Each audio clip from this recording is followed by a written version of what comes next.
Vets are under pressure. There's a workforce shortage, long hours, burnout, and pet owners are facing their own challenges as costs climb and care is harder to find.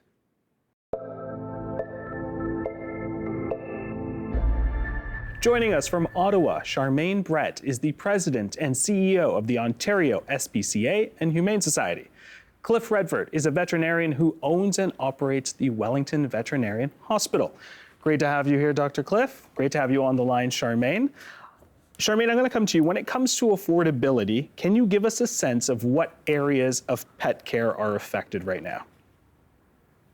Well, we're seeing pressures right across the system. We're seeing shortage of veterinarians, which is causing a lot of stress in the system with people having access to it. We're seeing rise of pet care costs, which is like the supplies, the pet food, rising costs for just basic appointments in care. So really it's accessibility right across the system that's affecting families. And we're really trying to address it from a preventative stream of work where we're really trying to hit families at the community level and offer all services that can really help them keep their pets and people together. What's driving the increase? I think it's a multitude of effects. We're calling it petflation. We're seeing rising food costs in the grocery store, right? So it's the same thing with pets. You're seeing the pet food prices go up, but you're seeing every single thing that a pet needs is going up in cost, just like our clothing is going up, our groceries, our apples, all of it. So it's just an impact across the system, but it's also hitting the veterinary costs. Your operating costs are going up in the clinics as well, which is causing, from my side, nonprofit increase in costs, right? But it's across the board. It's a systemic pressure across the system, which is really just hitting families and really making them struggle and need that preventative care so they can keep their pets and people together. Dr. Cliff, let's talk pet health care. That's a big one. What is the cost of veterinary care right now? Is it rising?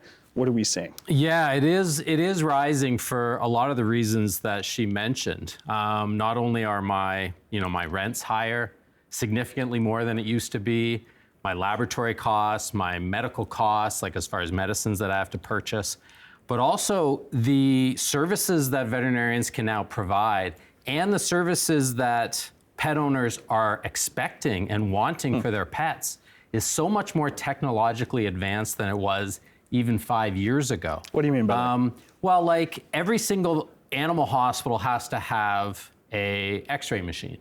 And now you better have a digital x-ray machine and you better be able to read it really, really quickly. I only have a 2-veterinarian hospital. I've got a digital x-ray machine. I now have an ultrasound because we're doing urgent care to try and remove some of the burden on emergency hospitals. In-house blood machine. The types of surgeries that are being done are much more elevated in technique. And then last but not least, the economy, everything's gone up in price. So for me to be able to keep my team happy, I have to pay them, thank goodness, what they're worth. They're amazing. So I have to pay them more. And I've been able to give them raises, far beyond, let's say, inflation because they deserve it. And unfortunately, all these things increase the bottom line. I don't want to get right into the nitty-gritty of your books, but I am curious.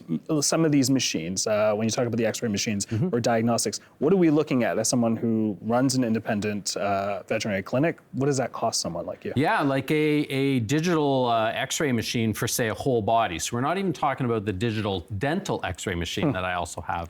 It's about $50,000.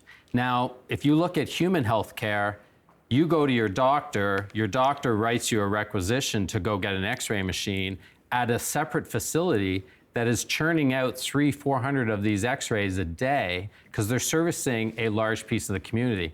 Think about every single brick and mortar veterinary hospital has to have one of those x-ray machines.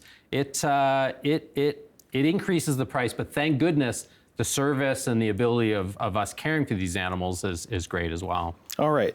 Charmaine, the Ontario SPCA and the Humane Society reported a 17% rise in surrender requests from 2024 to 2025. Can you give us an idea of what you have seen on the front line so far?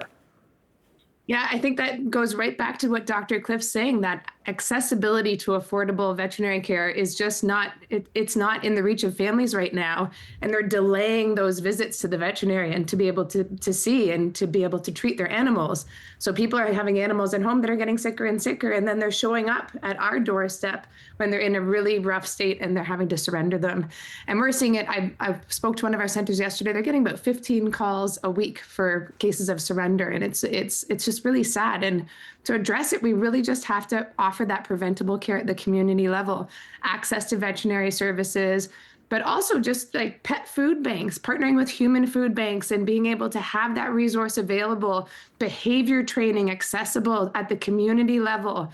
We have this really neat program right now. We're partnering with Meals on Wheels, where it's looking at, okay, all of those seniors out there that they need pet food or they need human food, let's just also give them pet food at the same time. And then it's that entry point to be able to go in and say, hey, has your cat had a nail trim? Do you guys need anything else? When's the last time you saw a vet? So it's just bringing those services to the population and the people that really need them, and doing it at the community level. What have you seen of people in the situations that they've had to be in where they've had to make those calls?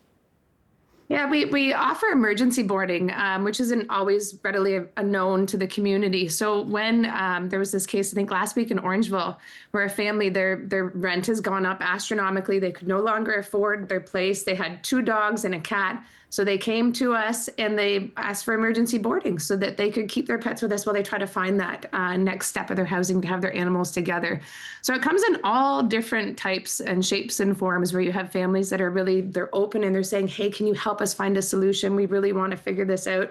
But then there's also families that, like you said, they're upset, and they come and they don't even say it's their animal. They'll say that they found this stray, which for us is the worst thing, because if it's a stray animal, then we have to put a stray hold on it. And if it's not having a stray hold, then we can adopt it out into a family right away. So really just having those conversations with people and trying to understand where they're at so we can really help them, first of all, stay with their furry friends, but second of all, really just help those animals if they can't take care of them anymore. All right, let's change gears a little bit. I want to talk about veterinary clinics. We have heard that more of these offices are being bought up by corporations. We know your office is an independent, you own it. There's one other veterinary vet who works in your clinic.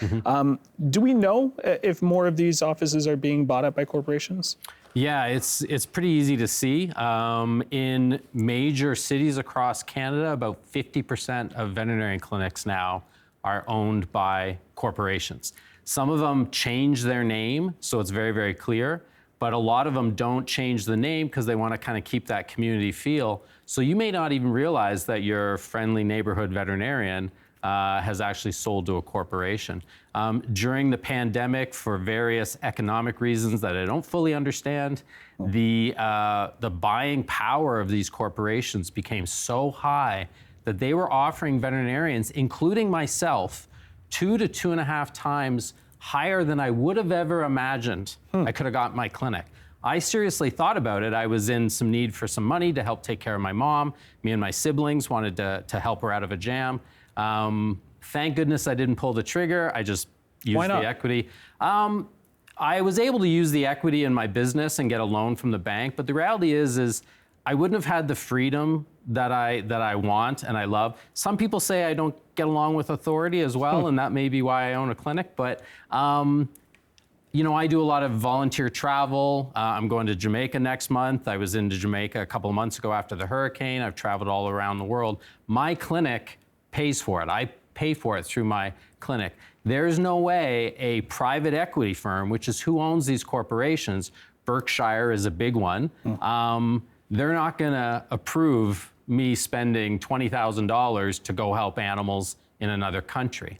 So I like that freedom. I like the freedom to be able to offer discounts if I need to maybe avoid those animals being surrendered to Charmaine and her facilities. So it just gives me some freedom, and I feel that the service and the care is better. You had mentioned it's pretty obvious to see. You're talking about sort of, you know, the titles and the branding of a company, but what does it look like when it comes to the cost of vet care? Yeah, it's difficult. And I mean, every single clinic or let's say corporation is a little bit different. And it really depends upon sort of the leader that's there. But a lot of these veterinarians are reaching retirement age. So they'll sell, understandably, they're going to try and get as much as they can. And then they're gone within a year. And you will start to see there's pressure to the associates. I hear it all the time. The associates that are now working for this private equity firm that have no interest in actual medical or surgical services, they're looking at a bottom line, they gotta worry about their investors. They are feeling pressure to produce, essentially. And so I see these invoices that are just climbing for reasons I can't fully understand. And it's anecdotally, it's something I'm seeing happen regularly now. Charmaine, you had mentioned programs to help alleviate some pressure. You've partnered with 57 food banks across the province. Can you give us a sense of how these conditions that we talked about, access to vets, food affordability for our furry friends, differ across the province?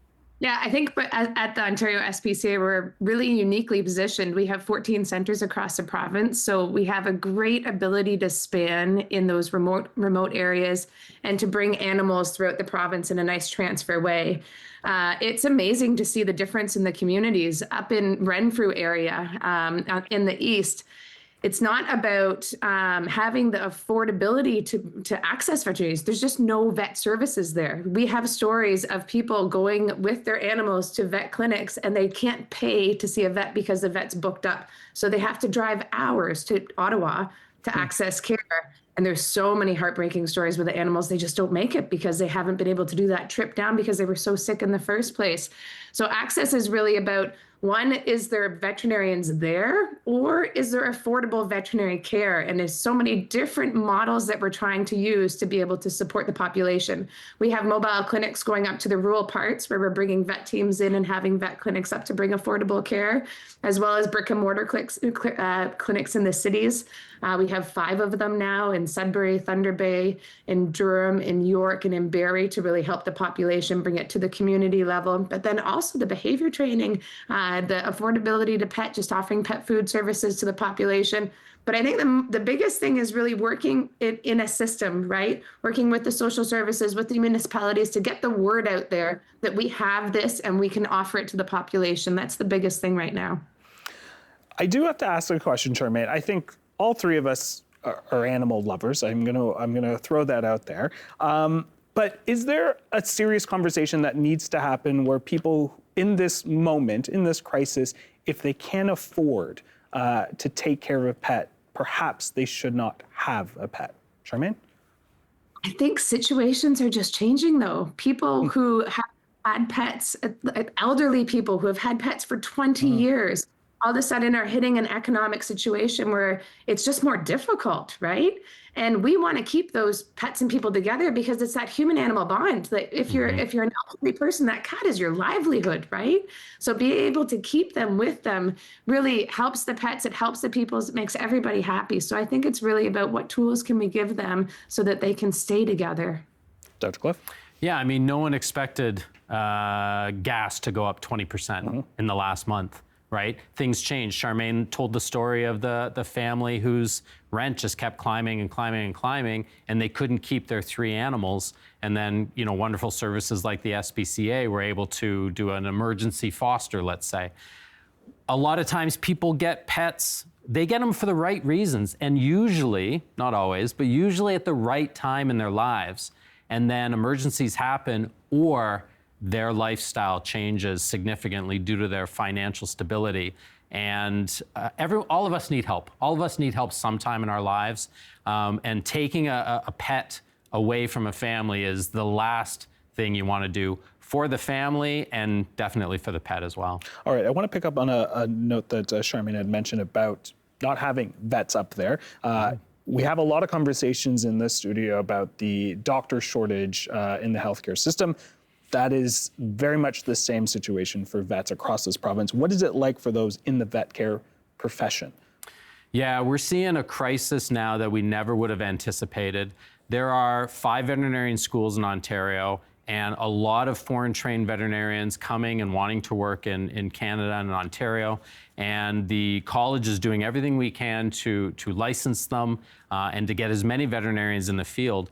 But there's massive burnout due to, for students, high student debt, not being able to work the long hours, maybe getting bullied by clients. This is something that happens that people don't realize.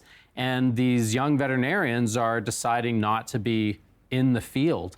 The pandemic caused so many people to rethink their life and maybe chase a different dream. So not only the veterinarians, but if you lose technicians or ACAs or receptionists, ACAs, animal care assistants, I mean, God forbid, now the veterinarian has to draw blood. You do not want the veterinarian drawing blood on your animal. And so it just completely drops the number of team members, and it just affects the number of animals a veterinarian like myself is able to see. So it is a higher demand because more people have pets, more people want to take care of their pets, but there's less people to do so. All right, with everything that we've laid out here, Charmaine, what advice would you give to people who are at a crossroads, not sure if they can take care of their pets? I encourage all people to reach out to social services, to reach out to us and ask for help. We have services available. There are so many services to support pets and people to stay together, and we want to do it. So I think just being aware, asking the questions, and being able to accept the help. Dr. Cliff, a study last year found that half of pet owners declined recommended veterinary care or skipped a vet visit in 2024. Charmaine had mentioned a little bit about that. What advice would you give to pet owners to reduce the costs of vet care? You know, there's sort of the long-term thing you have to look at, which is sticking with the wellness visits and the preventative care, proper food, regular vet visits. But if you do have an emergency, you do have to triage it. And the big thing is be honest with your veterinarian. Be honest up front and say, hey, I've got some concerns, ask for a quote right at the beginning. Recognize that my job is to give you the best that I think is for your pet. I'm not gonna make assumptions based on your financial ability. But if you can't afford it, it is then my job to work with you and see if we can reasonably cut corners, which may be discounts, payment plans. In the beginning, try and get pet insurance. And then in Ontario, there's a great organization called the Farley Foundation, put on by the OVMA, which is basically a charity that helps cover emergency services for people on disability and other government support. So, and you do not have to be an OVMA member as a veterinarian clinic to access some of those funds. So people just have to speak up. I understand it can be maybe embarrassing for them. But then also veterinarians like myself need to work with people and see what we can do to keep those families together, keep those pets healthy, and minimize that sort of strain on the SPCA. And we're all in this together, so we just got to work together. I think that's a great place to end our conversation. Great advice. Dr. Cliff, Charmaine, thank you so much. Thank you. Thank you.